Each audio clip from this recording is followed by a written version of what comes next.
నమస్తే ప్రజలందరికీ. నిప్పుతో చెలగాటం చేయకూడదు ఎప్పటికీ కూడా.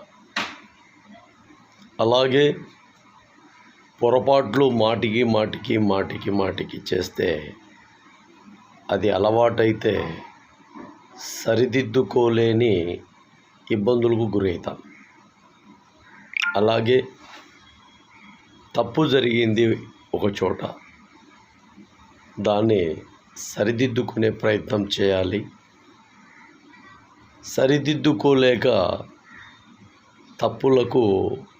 తప్పులుగా మనము మారితే ఏదో ఒక రోజు శిక్షార్హులమవుతాం, శిక్షించబడతాం.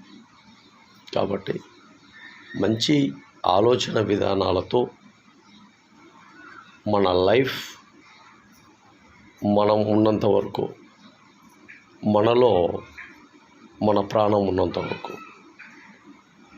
ఆరోగ్యకరంగా లేకపోయినా, ఆనందంగా లేకపోయినా, ఉన్న వరకు ఏదో ఒక విధంగా జీవనాన్ని సాగించే విధంగా ముందుకెళ్ళాలి.